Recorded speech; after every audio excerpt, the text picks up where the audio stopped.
What if I told you that the man called a man after God's own heart was guilty of murder, betrayal, and nearly destroyed his own family through lust?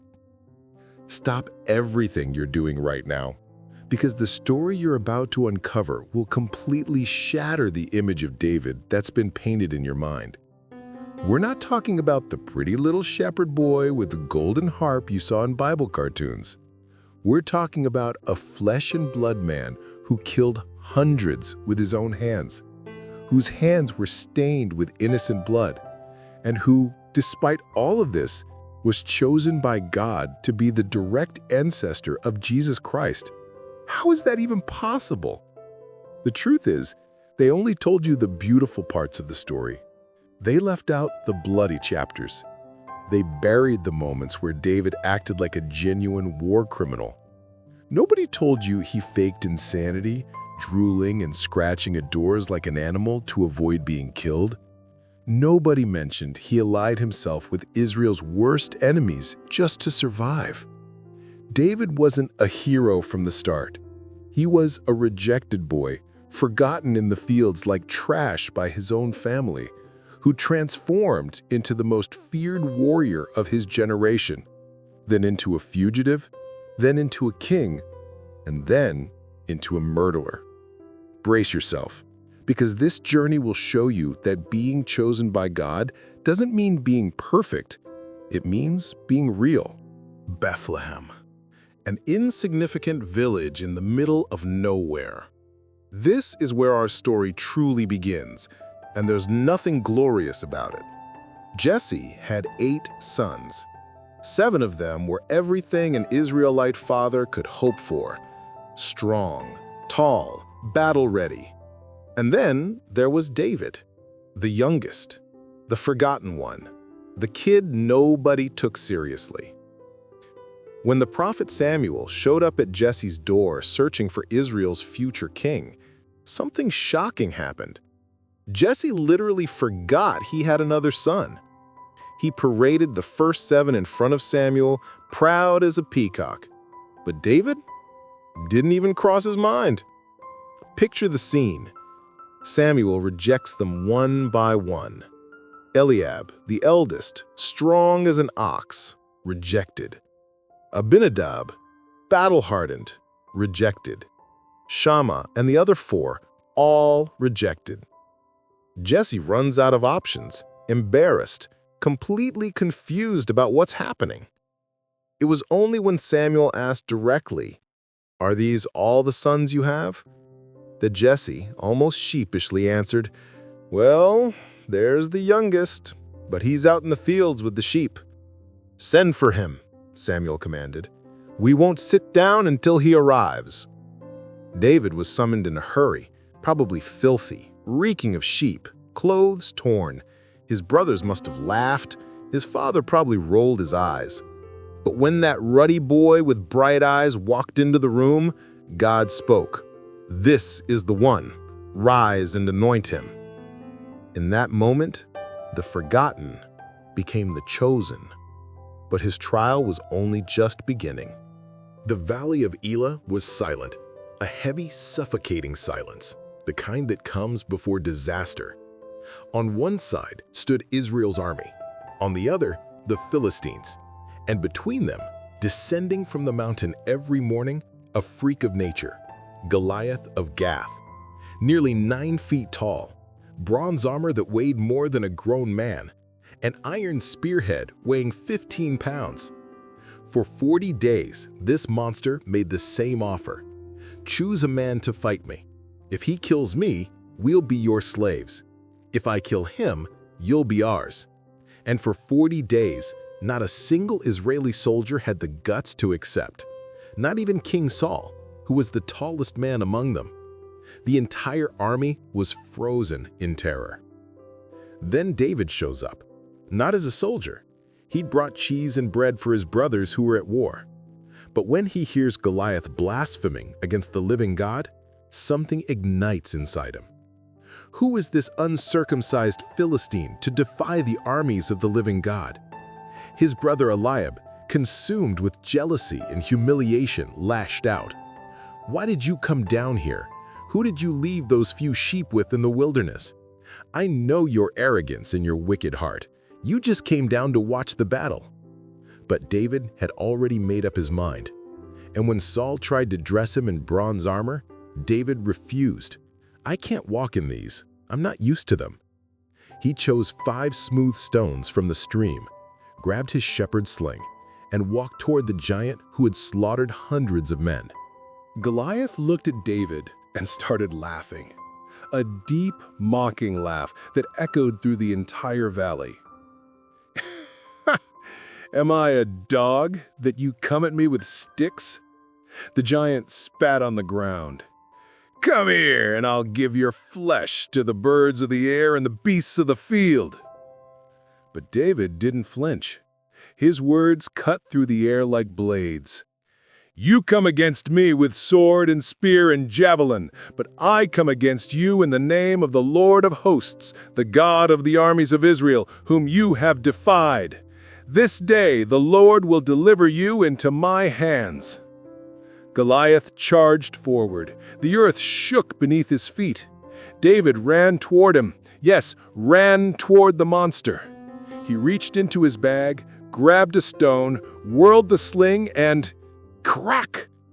The stone flew like a bullet, striking Goliath square in the forehead, the only unprotected spot in his armor. The impact was so violent, the stone sunk into his skull. The giant staggered, his eyes rolled back, and he collapsed to the ground like a falling mountain. The entire valley went silent. David sprinted to the fallen body, seized Goliath's own sword, and with every ounce of strength he had, severed his head. Blood spurted, the head rolled. Israel erupted in war cries and chased down the panicked Philistines, slaughtering them without mercy. David, gripping the massive head by its hair, walked back like a conqueror. That day, a shepherd became legend. But glory has a price he would soon discover. Victory turned David into an instant celebrity. Everywhere he went, crowds swarmed to see him. Women sang in the streets, dancing with tambourines. Saul has slain his thousands, but David his tens of thousands.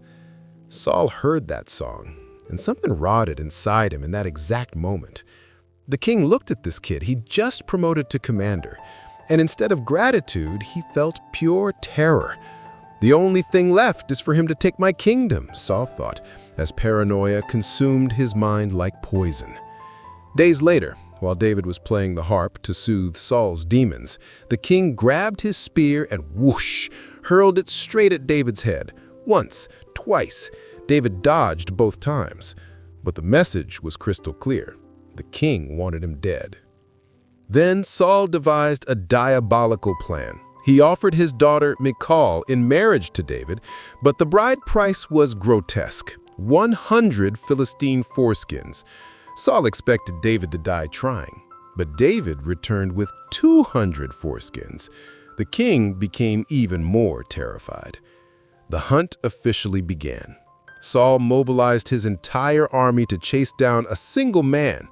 David fled to the wilderness, living in caves, eating whatever he could find, sleeping with one eye open.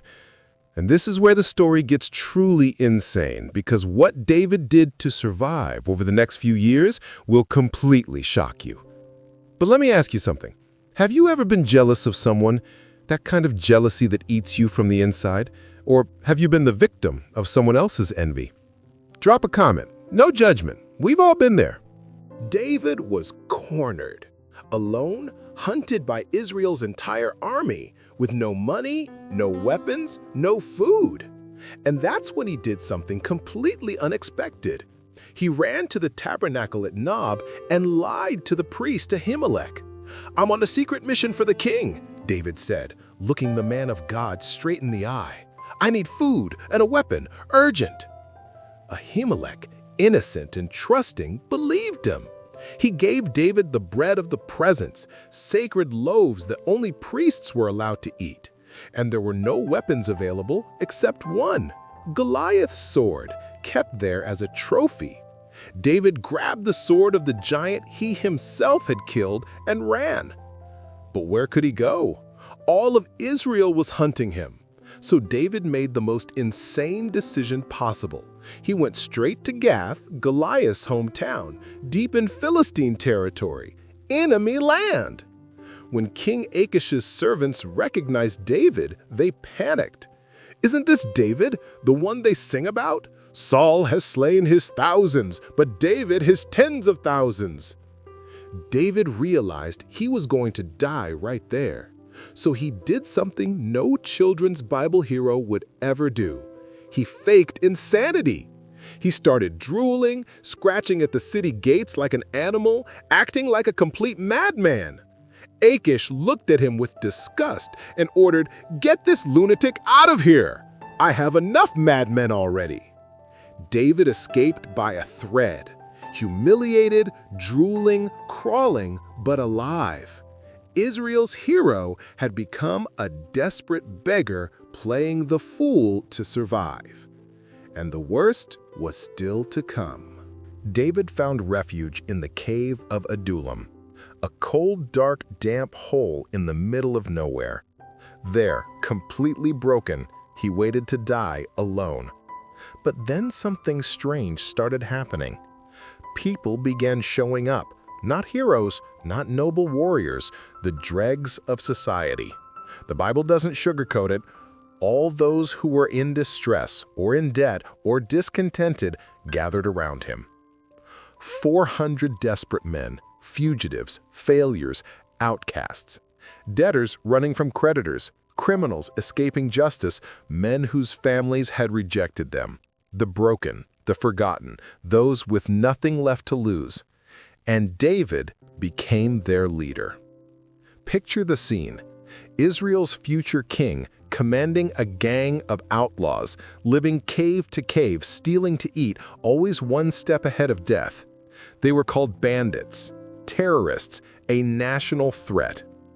But David transformed those human wrecks into something extraordinary. He trained them, gave them purpose, showed them that God hadn't given up on them, and those 400 misfits became Israel's most feared warriors, David's mighty men who would later accomplish impossible feats. One of them killed 800 men single-handedly in one battle. Another defended a lentil field against an entire army and refused to retreat. 3 of them broke through enemy lines just to bring David water from a well because he was thirsty. From society's trash, David forged legends. But meanwhile, Saul continued his obsessive hunt. Saul was obsessed. He took 3,000 soldiers, Israel's finest, to hunt David in the wilderness of En-Gedi, a massive military operation to capture a single man. In the middle of the pursuit, Saul needed to relieve himself. He entered a cave alone to do his business. But he didn't know he'd chosen the exact cave where David and his men were hiding, deep in the shadows. David's men whispered excitedly, "This is the day the Lord promised. He's delivered your enemy into your hands." They urged David forward. "Kill him now. Now's your chance." David crept forward silently. Saul was vulnerable, his back turned, unarmed. One quick move and it would all be over. The hunt would end. David would become king immediately. It would be so easy. But David didn't kill him. He only cut off a corner of Saul's robe and retreated. When Saul left the cave, David shouted, "My lord, the king!" Saul spun around in shock. David bowed down and held up the piece of fabric.